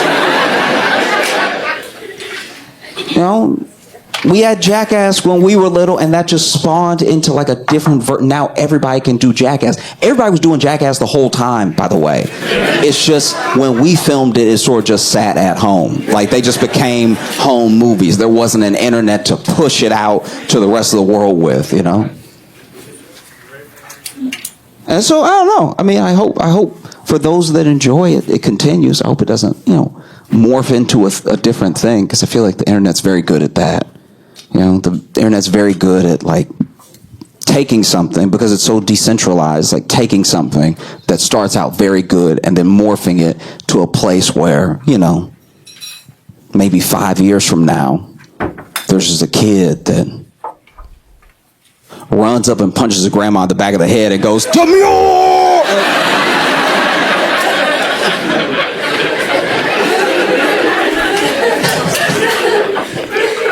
Nah, but I hope it doesn't happen. I took an improv class when I lived in Chicago with a kid who was Buddhist, right? And he was Buddhist in a way that was very sincere. He wasn't like that. You know how sometimes when you go off to college or something and you meet someone who's like hardcore Buddhist, but they're like a white dude with dreads that's always trying to bang, you know what I mean? It's like, I'm like, no, I don't know if you following really. I think that you just wear the beads. I think you're disingenuous. You're just trying to use it to lower some walls, you know what I mean? How could I be bad? I summered into bed. You know what I mean? Kind of has those vibes. But my friend who I met is the person that truly fascinated me, because he was someone who had a lot of joy, and a sincere joy. Not like, you know how there are people that you meet sometimes that are full of joy, but you can tell the joy is because everything's going right now. It's very circumstantial joy, right? It's like lottery winning joy, where it's like, guys, of course. He had a nice joy that wasn't swayed one way or the other by like little things happening, you know? Because the circumstantial joy I'm talking about, it gets knocked over with a feather, right? That same person that's so joyful one day, you see them the next day, they're like, get the hell out of my way! Like, it's... And that's also normal. That's part of being human, right? Like, it's not normal to be happy all the time. If someone is, watch them. Do you know what I mean? Like, if somebody's happy all the time, they need to be on a list. They're hiding something, right? But he had a very, very sweet and sincere joy that was calm, kind of quiet, a little bit to himself, but happy to talk to anybody, happy to engage with anybody and everything. And I think that because of who he was as a person, it sort of fascinated me what his philosophy was for life, because he didn't teach Buddhism, and he didn't think of Buddhism as a religion. He thought of it more as a sort of philosophy, right? It was his answer to the psychology of his mind. And we were talking one day, because I was just sort of asking him how he came to it and everything, because he was white. And regular haircut though, like regular haircut. But you know, we were just chatting, and he was explaining, at least to the best of his understanding, the 4 noble truths to me, right? Because the first noble truth is that there is suffering in the world, and that's an undeniable thing. You know, we all suffer in different ways for different amounts of time. You know, some suffering is physical. Like when you wake up in the night and you're thirsty, and you swear you know you're home, but you're walking in the dark because you don't want to wake yourself up too much with the light, and you don't sleep with shoes on, so your feet, your toes are at their most vulnerable. You get up and you're walking around, and in the kitchen you get a little bit of that fridge light. You almost squint a little bit. That's too much. You grab your water, you pour it in your glass, take some sips, and now you got to make your way back, halfway tired, in the dark, right? And as you're walking, maybe you're a parent, and maybe even though you know this home like the back of your hand, you don't know that there's a Lego waiting. There's a Lego waiting to be stepped on, right? There's a skateboard near some steps waiting to take you out, to put you on your ass, right? Or maybe you don't have kids. Maybe you're a bachelor. Maybe you're just living on your own as a single person, but you make your way back, and for some reason, tonight, there's just a little bit of extra width to that bed frame. And so you get close to the bed and you get ready to hop in, and then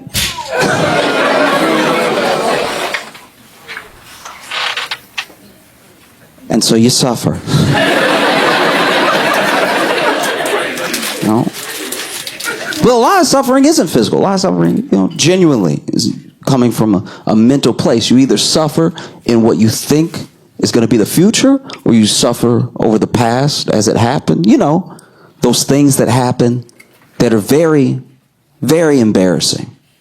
Maybe you hold on to a mistake that you made too tight. In your mind's eye, it's the only thing that you can focus on.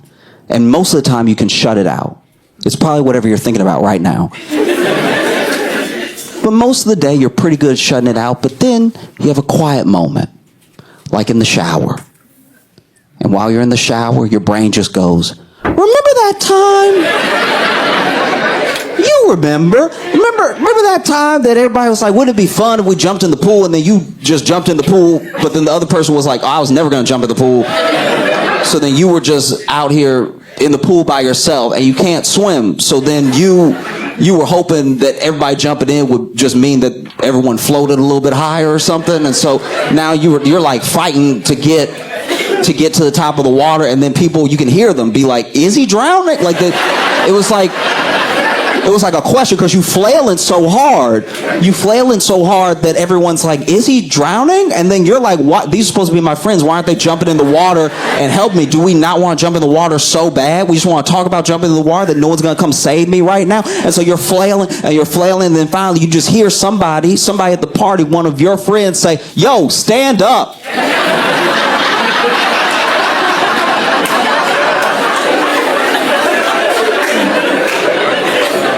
And then you realize you were on the shallow end of the pool.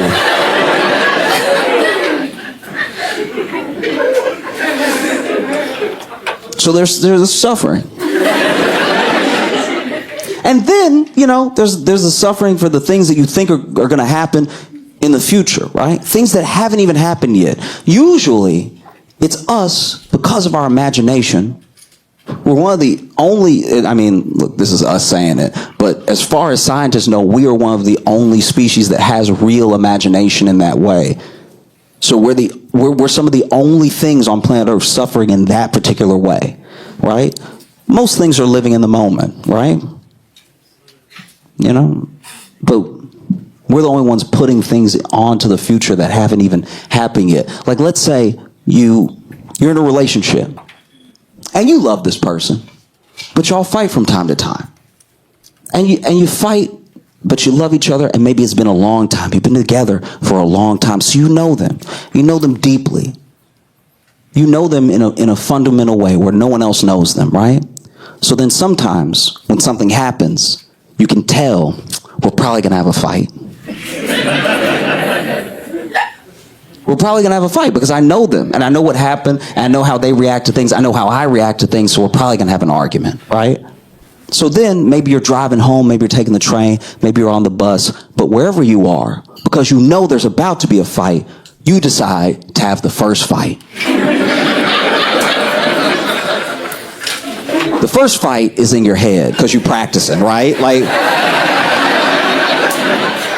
the first fight is you just sort of shadow boxing, right? You know? You do it too. That's not my fault, right? Like, you just...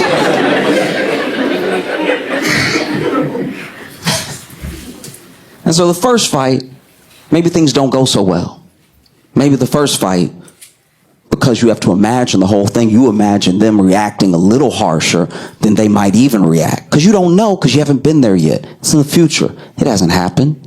You have to make this thing up. But now you're suffering because you're imagining that they said something to you that was a bit too far. And they always do this. And I can't stand when you do this, right? You always, in my head, take things too far before I have the conversation with you, right? And so you get home and you already mad. You already pissed off because in your mind you lost the first fight, right? So now when we have the first fight, I'm remembering the first fight. So now I got to get my get back from losing that first fight because they had such good logic in my head when I was fighting them before that I came ready. I'm already ready to plug up all the holes in my own argument, right? And so then, you know, you start fighting, and then you start the fight by being like, why are you yelling? And then you realize you're yelling, and you're like, why am I yelling right now? And it's because you had a fight already. You had suffering you didn't even need to have. There was no reason, right? And then there's the second noble truth. The second noble truth is that there is a cause to the suffering. People, we don't just have to suffer endlessly for no reason, right?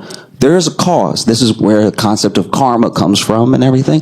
Because if you understand the suffering and you understand the cause, you can end it. Right? It can be over, you know? Like, I have a friend who I love very much. And he has a lot of love to give. But he keeps, because he can't understand the cause, he keeps getting his heart broken. Because he keeps... Okay. He keeps getting his heart broken because he keeps trying... It's going to sound however it sounds, but he keeps trying to save young ladies who do not like him, but do enjoy dinner, right? Do you know what I mean? Like at a certain amount of dates, I'm like, yeah, dog, I think if she liked you, she would call you sometimes. Like you know, because he's a lover, but it's I don't know if he's thinking about why he keeps feeling this way. And if it keeps happening, if the same thing keeps happening with different people who don't know each other, maybe there's a cause. And maybe the cause is something you're doing. Maybe the suffering can end. Maybe. Or maybe he's just real good at paying for dinner. I have no idea, but like it seems like when I talk to him, like, hey, it doesn't have to be like this, right? And then there's a third noble truth. Third noble truth is that you can end the suffering. It can. can't, like, it doesn't have to go forever, right? Like, the second one is that there's a cause, and the third one is that there will be an end, right? It doesn't have to go on forever. You can release yourself out of this sort of cycle. And then the fourth one is that there's a path. There's a path for you, a way to end the suffering, right? Which I think is great. I think that there's nice that there's an answer at the end. There's a lot of things, there's a lot of religions out there that just tell you, like, it's pretty bad. And it will get worse.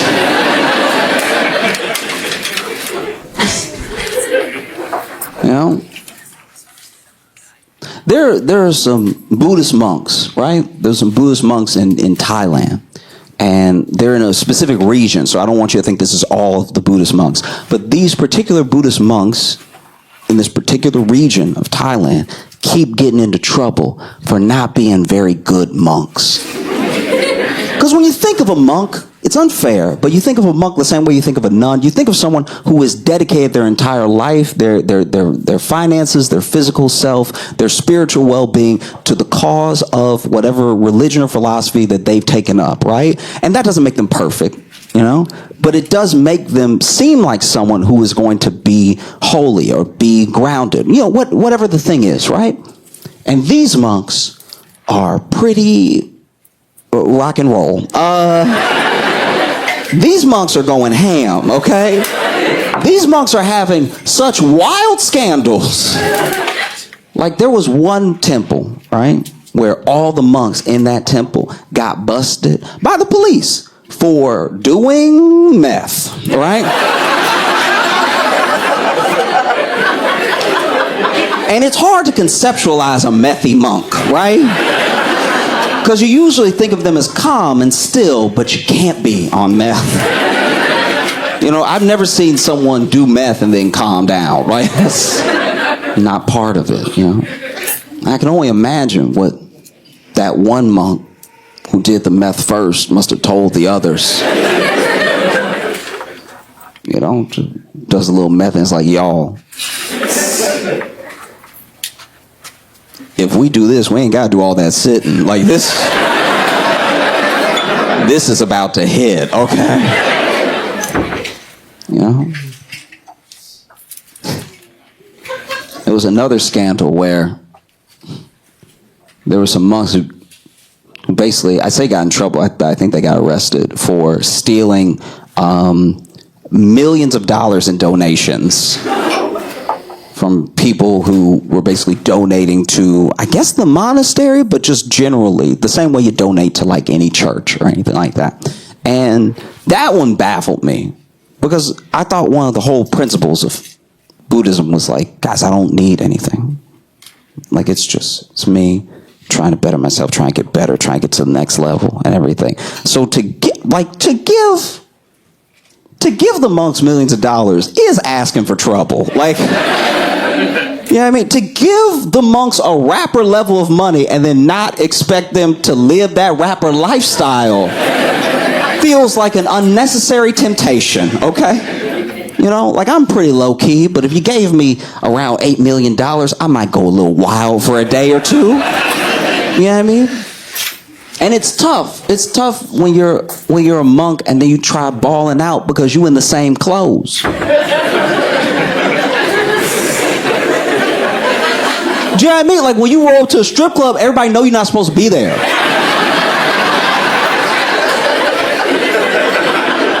Like, you throwing it up and making it rain, and then everybody's like, where's it even coming from? Does the robe have pockets? You know? There have even been some monks that got in trouble for straight up violence, right? Which is terrible and terrifying. But I will say, as a monk, if somebody messing with you, you do kind of have the element of surprise. Because they're sure nothing's going to happen, right? Like, you just poking a monk and poking a monk and poking a monk, and then they just hit you with that bladao. You know? And I guess it's just wild that for such a I'll call it a religion or a lifestyle just for the sake of the argument, but like for such a calm, peaceful, to yourself religion of bringing yourself to the best level that you can, building an understanding of yourself and the people around you, and trying to spread good in the world. It's wild to me that this section of Buddhist monks in Thailand, all they really need is Jules LeBron to teach them how to be demure, to teach them how to be mindful. You know what I mean? You imagine that? You imagine this. There's a monk that's just throwing out money at the strip club and everything, and then Jules is like, not demure, not mindful.